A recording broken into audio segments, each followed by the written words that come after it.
എല്ലാവർക്കും പുതിയൊരു വീഡിയോയിലേക്ക് സ്വാഗതം. ഇപ്പോൾ കൊട്ടിയൂർ വൈശാഖോത്സവം നടക്കുകയാണ്.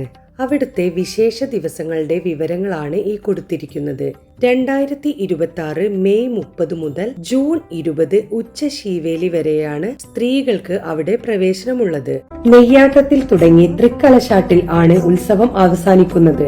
എടവ മാസത്തിലെ ചോതി മുതൽ മിഥുനത്തിലെ ചിത്തിര വരെയാണ് കൊട്ടിയൂർ വൈശാഖോത്സവം. മലബാറിന്റെ മഹോത്സവം എന്നാണ് കൊട്ടിയൂർ വൈശാഖോത്സവത്തിനെ വിശേഷിപ്പിക്കുന്നത്. ദക്ഷിണ കാശി എന്നറിയപ്പെടുന്ന കൊട്ടിയൂർ ക്ഷേത്രം കണ്ണൂർ ജില്ലയിലെ കൊട്ടിയൂർ എന്ന സ്ഥലത്താണ് സ്ഥിതി ചെയ്യുന്നത്.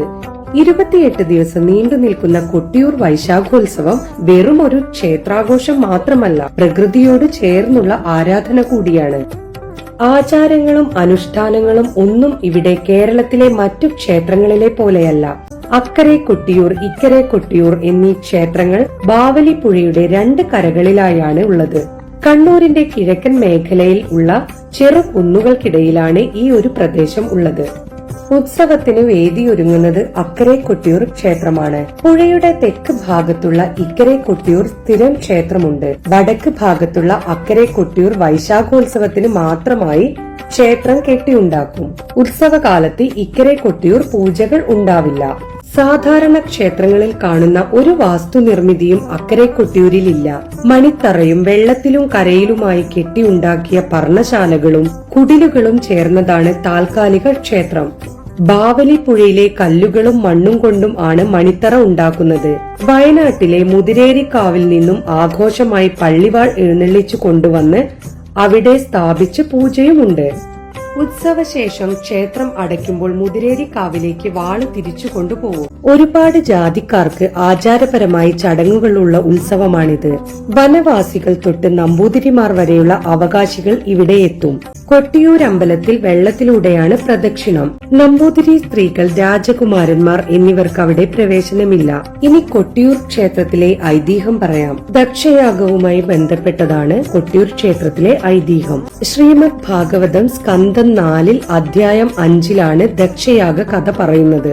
ഭാഗവതത്തിൽ ദക്ഷയാഗം കഥ ഉണ്ട്, എന്നാൽ കൊട്ടിയൂർ ക്ഷേത്രവുമായിട്ട് ബന്ധപ്പെട്ടതൊന്നും പറയുന്നില്ല. അത് അല്ലാതെ കേട്ടിട്ടുള്ള ഐതിഹ്യമാണ്. ദക്ഷന്റെ യാഗഭൂമിയായിരുന്നു അത്രേ അവിടെ. ദക്ഷന്റെ മകളായ സതീദേവി ദക്ഷന്റെ സമ്മതപ്രകാരം അല്ലാതെ പരമശിവനെ വിവാഹം ചെയ്തു.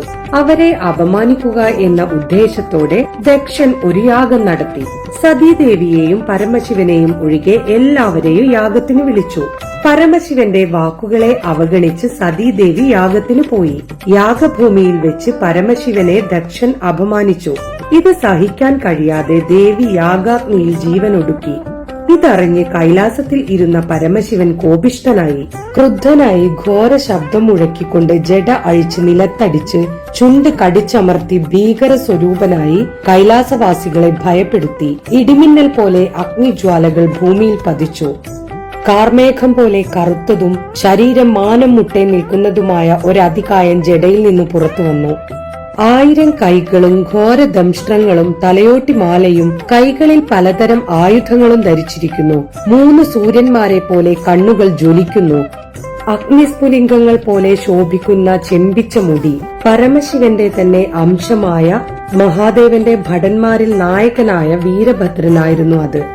വീരഭദ്രനടക്ക ശിവപാർഷദന്മാർ യജ്ഞശാലയിൽ നിറഞ്ഞു. അവരിൽ പലതരം ആയുധങ്ങൾ ധരിച്ചവരുണ്ട്. ചിലർ പൊക്കം കുറഞ്ഞവരാണ്. മറ്റു ചിലർ ആയുധങ്ങൾ ഉയർത്തി വെല്ലുവിളികൾ നടത്തുന്നു. അവർ പല കൂട്ടങ്ങളായി തിരിഞ്ഞ് യാഗശാല തകർത്തു. അടുക്കള നശിപ്പിച്ച് സർവരെയും പട്ടിണിക്കിട്ടു. സദസ്യരെ മുഴുവൻ ഭയപ്പെടുത്തി ഓടിച്ചു. യജ്ഞോപകരണങ്ങൾ നശിപ്പിച്ചു. അഗ്നികുണ്ഡലത്തിലെ തീ കെടുത്തി. ഹോമകുണ്ഡങ്ങൾ മലമൂത്ര വിസർജനം ചെയ്ത് അശുദ്ധമാക്കി. യജ്ഞവേദിയിലെ മാന്ത്രിക പാശം അറുത്തുമാറ്റി. മഹാമുനികളെ ഉപദ്രവിച്ചു. മുനിപത്നിമാരെ ഭീഷണിപ്പെടുത്തി. യാഗത്തിൽ യജ്ഞമൃഗത്തെ ബലി നൽകും പോലെ ദക്ഷന്റെ ശിരസ് വീരഭദ്രൻ ശരീരത്തിൽ നിന്നും വേർപെടുത്തി. യജ്ഞശാല കത്തിയെരിയുകയും ദക്ഷശിരസ് വീരഭദ്രൻ കയ്യിലെടുത്തുകൊണ്ട് ദക്ഷിണാഗ്നിയിൽ ഹോമിക്കുകയും ചെയ്തു. വീരഭദ്രനും കിങ്കരന്മാരും കൈലാസത്തിലേക്ക് മടങ്ങി. മഹാവിഷ്ണുവും ബ്രഹ്മാവും ഇന്ദ്രനും ഉൾപ്പെടെയുള്ള ദേവീദേവന്മാർ പരമശിവന്റെ അടുത്തെത്തി. അവരുടെ അഭ്യർത്ഥന മാനിച്ച മഹാദേവൻ ശാന്തമായി ദക്ഷനെ പുനർജീവിപ്പിച്ചു. തല ചിന്നിച്ചിതറിപ്പോയതിനാൽ ആടിന്റെ തല ചേർത്ത് വെച്ച് ജീവൻ നൽകി. പിന്നീട് യാഗം മുടങ്ങിയ ഭൂമിയിൽ ഒരു ശിവലിംഗ സ്വയംഭൂവായി ഉയർന്നു വന്നു. ശിവന്റെ സാന്നിധ്യമായി കണ്ട് ഇതാണ് കൊട്ടിയൂരിൽ ആരാധിക്കുന്നത്. ഇങ്ങനെയാണ് കൊട്ടിയൂരിലെ ഐതിഹ്യം. ആടിന്റെ തല വെച്ച് പുനർജീവിച്ച ശേഷം ദക്ഷ പ്രജാപതി മഹാദേവനോട് ക്ഷമായാചനം നടത്തുകയും പരമശിവൻ ആ ക്ഷമായാചനം സ്വീകരിക്കുകയും ചെയ്തു. അതിനുശേഷം വീണ്ടും യജ്ഞം ആരംഭിച്ചു എന്ന് ഭാഗവതത്തിൽ പറയുന്നുണ്ട്. കൊട്ടിയൂരിലെ ഉത്സവ സമയത്ത് അവിടെ നിന്നും ഓടപ്പൂ കിട്ടാറുണ്ട്. അതും അവിടുത്തെ ഒരു പ്രത്യേകതയാണ്. അവിടെ ഉത്സവ സമയത്ത് പോകുന്ന ഒരുവിധം എല്ലാവരും ഈ ഓടപ്പൂവ് പ്രസാദമായി വാങ്ങാറുണ്ട്. ഇത് വാങ്ങിച്ച് വീടിന്റെ ഉമ്മറത്തും വാഹനങ്ങളിലും പൂജാമുറിയിലും ഒക്കെ വെക്കുന്നത് വളരെ ഐശ്വര്യം കൊണ്ടുവരും എന്നാണ് പറയുന്നത്. സർവ്വ ഐശ്വര്യം ഉണ്ടാവും എന്നാണ് പറയുന്നത്. അവിടെ പോകുന്നവർ ഒരുവിധം എല്ലാവരും തന്നെ ഈ ഒരു ഓടപ്പൂ വാങ്ങിക്കാറുണ്ട്. ഓടപ്പൂവിനെ കുറിച്ച് പറയുന്ന ഐതിഹ്യം ഇങ്ങനെയാണ്. വീരഭദ്രൻ ദക്ഷന്റെ ദീക്ഷ പറിച്ചെടുത്ത് കാറ്റിൽ പറത്തിയ ശേഷമാണത്രേ തല അറുത്തത്. ഈ ദീക്ഷ ആണ് ഓടപ്പൂ പ്രതിനിധാനം ചെയ്യുന്നത്. വയനാട്ടിലെ മലനിരകളിൽ നിന്നാണ് ഓടപ്പൂവിനുള്ള മുള ശേഖരിക്കുന്നത്. ഓടപ്പൂ നിർമ്മിക്കുമ്പോൾ പാകത്തിന് മുറിച്ചെടുത്ത മുള വെള്ളത്തിൽ ഇട്ട് വീണ്ടും വെള്ളത്തിലിട്ട് സംസ്കരിച്ച ശേഷമാണ് ഇതിന്റെ നിർമ്മാണം. വീരഭദ്രൻ യജ്ഞാചാര്യനായ ഭൃഗു മഹർഷിയുടെ താടിരോമങ്ങൾ പറിച്ചെടുത്തതായിട്ട് ഭാഗവതത്തിൽ പറയുന്നുണ്ട്. പിന്നീട് ആ താടി ഉണ്ടാവാൻ വേണ്ടി മഹാദേവൻ അനുഗ്രഹിച്ചു എന്നും പറയുന്നുണ്ട്.